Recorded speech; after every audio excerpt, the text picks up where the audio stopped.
the Madame's comment as well about the euro. So it's true. I talked primarily about the euro, perhaps exclusively almost about the euro, for two reasons. First of all, I think it's actually right now the biggest difference between the two countries in terms of their position within Europe. Is one has the common currency, the other does not. The other reason is because that matters. It really matters a lot. And this is to the question posed in terms of how has Slovakia been able to fare relatively well during a crisis. I would argue that it has a lot to do with the euro. And it's not just the fact that they have the euro, it's the fact that they had to get their economy in order to qualify to have the euro. I mean, that mattered a lot in the years before getting the euro in 2009. And so, you know, they had to reduce inflation, they had to reduce debt, they had to reduce deficits. They did those things, and that helped the country get through the very difficult time that followed. So. Ok. Y a-t-il d'autres questions? Oh, j'ai deux questions. Monsieur Vaki, justement, en me référant à votre dernière intervention, vu le fait que ces deux pays, la Slovaquie et la Tchéquie, se retrouvent récemment ancrés différemment sur le plan politique au sein de l'Union européenne, les relations tchéco-slovaques, voilà, le défi pour l'avenir, peut être uniquement réduite sur le plan de la coopération économique. Question peut-être banale, mais en fait.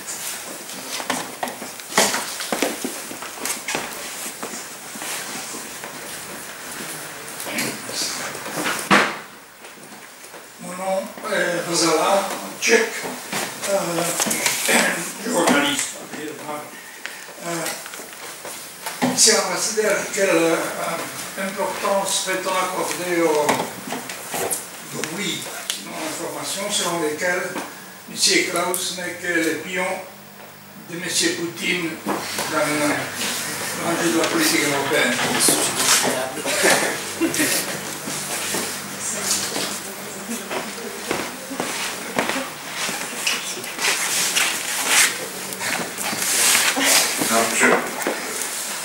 Je n'en sais rien, mais nous avons tous considéré en Europe, au moment de Mečiar, que Mečiar n'était pas un pion, mais que Mečiar jouait un jeu ambigu, parce qu'il pensait qu'il en profiterait entre disons, les Occidentaux, les Américains, les Français, les Allemands, et d'autre part à la Russie. Il y a eu une raison très simple, qui était notamment le fait que le gaz russe passe par la Slovaquie. Puisque les Russes, prudemment, ont évité de mettre leur gazoduc en Pologne. Les Polonais que nous avons eu. Alors, moi je pense que Klaus est un nationaliste tchèque, et je pense qu'il avait des relations, qu'il était en contact avec des milieux d'argent qui étaient un peu d'origine diverse. J'aime pas les théories de complot et j'aime pas les explications par le jeu de services secrets, donc je n'en sais rien. Je rejoins mes ambassadeurs là-dessus.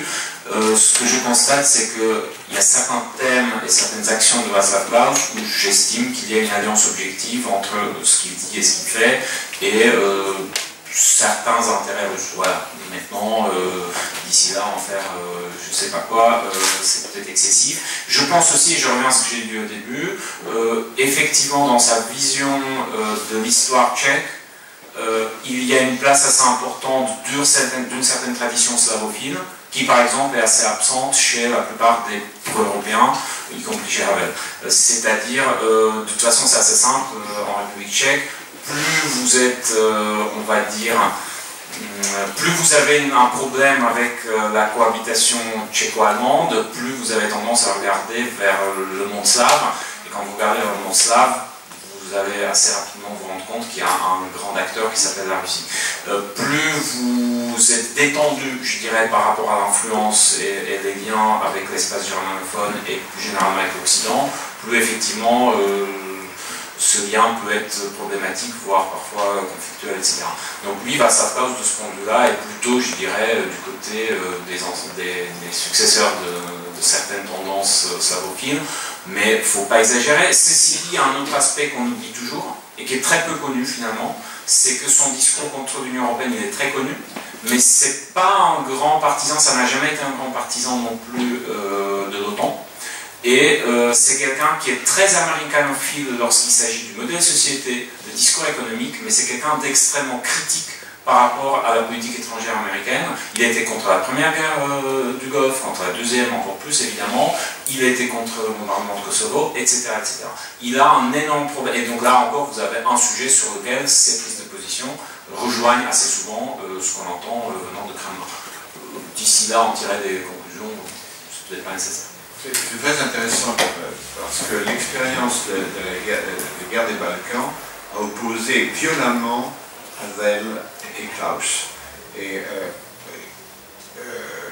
véritablement, Havel a été l'une des voix occidentales en faveur des Bosniaques, etc., tandis que Klaus était dans la tradition. Il ne faut pas oublier que pour les Balkans, l'université de Prague a été le grand refuge intellectuel. Donc il y a une vraie tradition très ancrée. Mais sur l'OTAN, je crois que effectivement Klaus était très sceptique, mais en même temps il considérait que ça ne valait pas le coup de se battre. Cela dit, par exemple, quand Bush a proposé d'installer en République tchèque des radars, ça n'a pas posé de problème pour lui, alors que c'était quand même un choix lourd. Non, je crois. Et les Tchèques ont été, si je me souviens bien, non seulement en Afghanistan, mais également en Irak. Encore la première question qui souhaite réagir, c'est-à-dire sur la coopération économique, n'est-ce pas? Même. Qui est?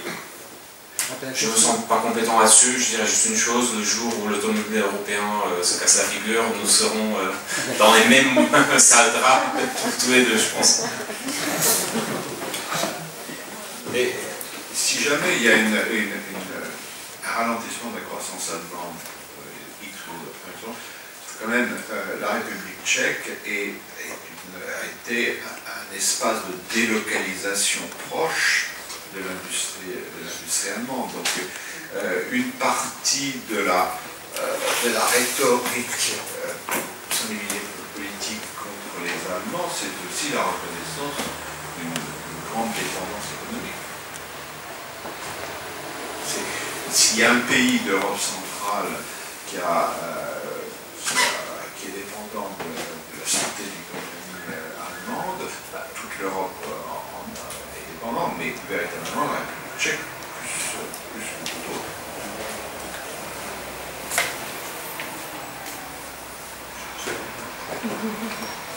Maybe if I could just ask to repeat the question for me. Sorry.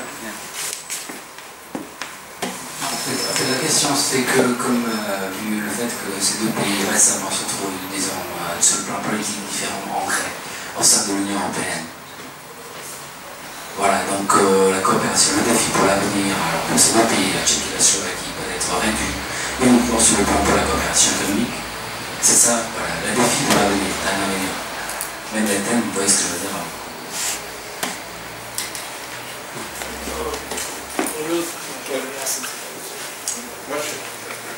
Juste un mot, nous allons donner la première public pour pouvoir poser la question. Donc nous allons laisser agir M. Zelnik.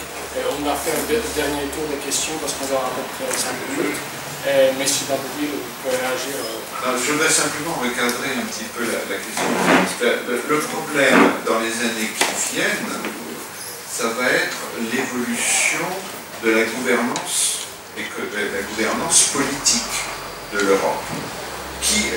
Comment on va, à partir du moment où, avec l'euro, il y a une responsabilité commune d'assurer vis-à-vis des marchés la crédibilité ou la confiance, on met en place des dispositifs, union bancaire, contrôle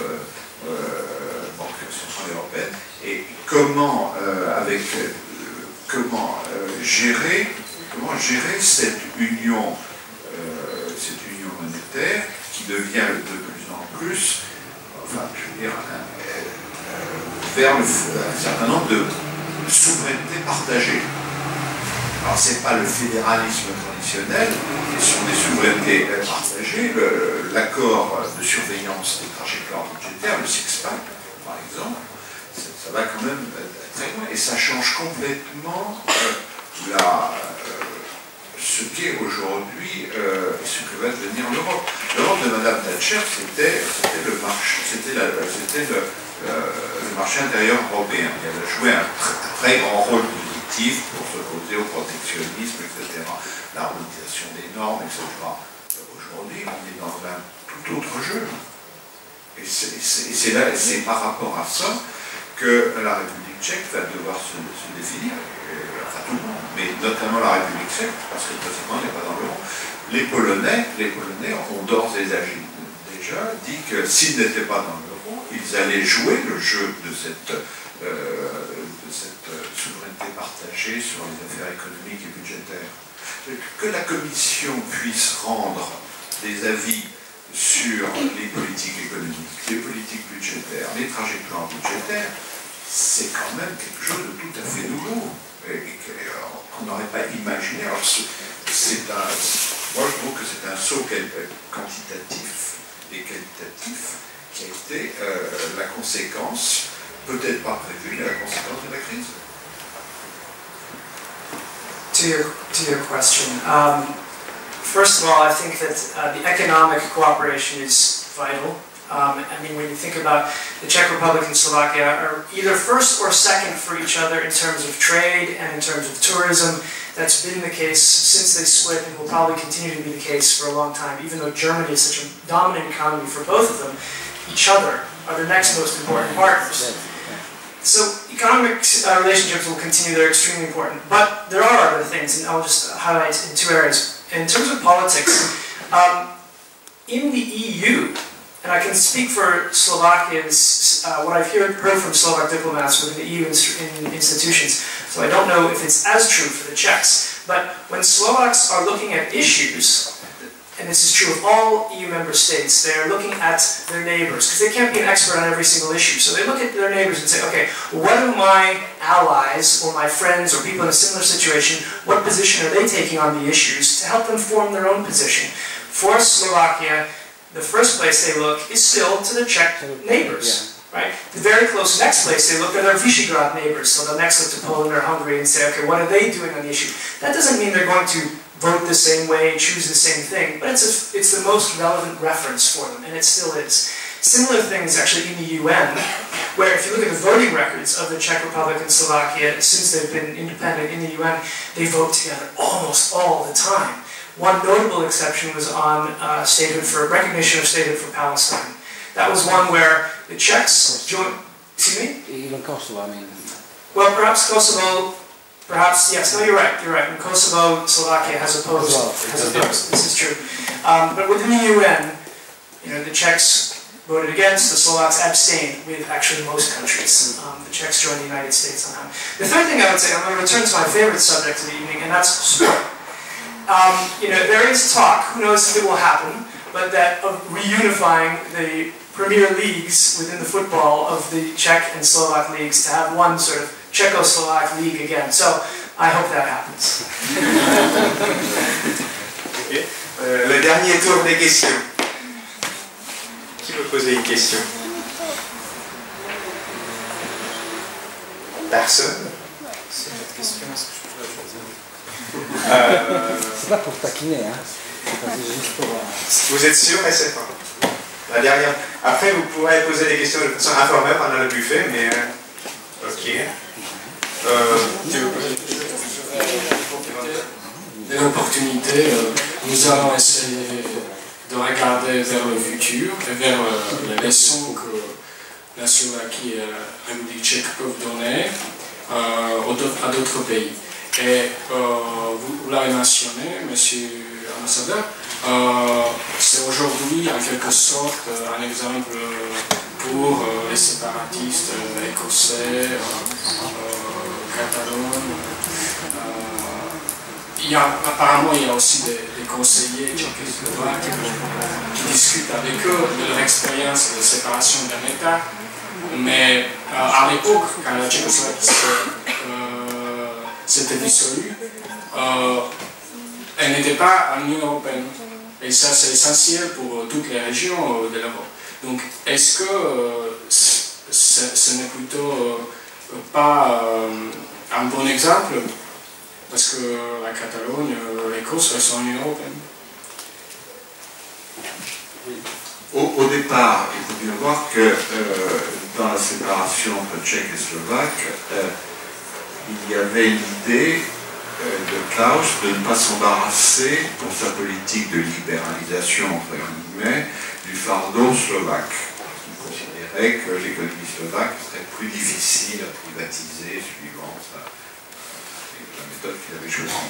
Donc il y avait un petit peu le même syndrome de la région plus riche qui veut se débarrasser du partage du fardeau avec une région plus pauvre, la Padanie ou la Catalogne. Cela dit, comme vous l'avez fait remarquer, le contexte est totalement différent aujourd'hui. Les relations financières, l'appartenance à l'Union européenne, franchement, je pense qu'il y a toujours imaginé qu'il y ait des conseillers tchèques et slovaques ou quelques Bruxelles, quelques Flamands qui cherchent à trouver, faire le pèlerinage de Prague, mais c'est totalement, on est dans une autre époque. Je suis d'accord, je pense qu'effectivement les spécificités de chacun de ces cas reportent très largement sur des leçons qu'on pourrait tirer de l'université tchécoslovaque. Là où je serai un peu, une fois n'est pas coutume, je vais défendre Václav Klaus. Je pense que d'autres raisons pesaient beaucoup plus lourd dans la séparation que cette optique, on va dire, économique de dire on se débarrasse d'une région qui serait supposée nous ralentir. Je pense que le problème de base, et d'ailleurs ce qui a permis qu'il y avait une sorte d'acceptation par la société tchécoslovaque encore de la séparation malgré le fait qu'il y avait un référendum, etc., c'était surtout une sorte de fatigue ou d'exaspération devant l'incapacité des élites politiques, quelles qu'elles soient, de se mettre d'accord sur une fédération viable. C'était ça le problème. C'est-à-dire on n'en pouvait plus des sommets qui passaient d'un château à l'autre et qui n'accouchaient de rien. Et que là-dessus, il faut avoir d'autres idées, d'autres motivations, oui, bien sûr, côté slovaque, côté tchèque. Mais je pense que fondamentalement, c'est qu'on n'a pas eu la chance d'avoir des dirigeants des deux côtés qui soient capables de se mettre d'accord sur des règles du jeu communes. Et voilà. Alors juste un dernier mot par rapport à la question de coopération, je vais finir sur un ton un peu léger. J'ai un ami qui est persuadé que de toute façon la séparation de la Tchécoslovaquie c'est un complot extrêmement futé des Tchèques et des Slovaques pour avoir plus de voix au Conseil et au Parlement européen. Je voudrais rappeler simplement que les communistes avaient légué à la Tchécoslovaquie une constitution qui rendait précisément cette séparation extraordinairement difficile. Et c'est pour ça qu'il n'y a pas eu de référendum.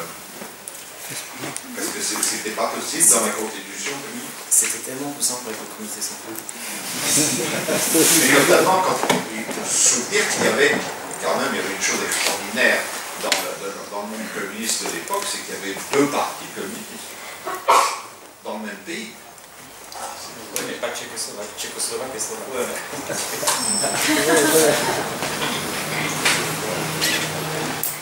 Ok, donc je pense que le temps de ce débat s'est écoulé. Donc merci aux trois intervenants, merci pour vos questions. Nous voulons également remercier à nos partenaires pour nous avoir facilité ce débat. Et Ok, donc bien sûr, on remercie le Centre culturel tchèque pour nous avoir accueillis dans ces locaux. On remercie l'Institut slovaque à Paris, l'ambassade de Slovaquie en France. Et j'espère que vous avez bien aimé ce débat. On vous remercie bien sûr aussi le public, vous êtes essentiel. Et si vous avez aimé ce débat, ne manquez pas nos prochains événements. Du côté de l'association des étudiants et des jeunes professionnels tchèques en France, le prochain événement, c'est le vernissage d'un projet artistique qui associe des photographes de mode français et des designers tchèques qui ont produit ensemble des photos de mode tout à fait exceptionnelles. Le vernissage aura lieu exactement dans un mois, le 16 mai à 19h, dans les locaux du Centre culturel tchèque. Mis à part cela, bien sûr, nous réunissons notre association et c'est ouvert à tout le monde de façon informelle tous les mois, tous les premiers jeudis du mois pendant l'événement qui s'appelle la Taverne tchèque où on discute, on échange de façon informelle, donc tout le monde est bienvenu. D'accord, juste un dernier mot sur le prochain événement de l'association des cadres Sciences Po. Nous avons organisé un petit déjeuner avec l'ambassadeur hongrois, dont nous allons parler plus de l'Hongrie qu'aujourd'hui. Il est destiné essentiellement aux étudiants, donc si vous voulez en savoir plus, n'hésitez pas à venir vers nous. Et vous pouvez nous suivre sur Facebook, bien sûr. Et nous allons bientôt lancer dans quelques jours un nouveau site web que vous trouverez sur www.v4sciencespo.eu. Merci. Et je vous invite à la petite réception.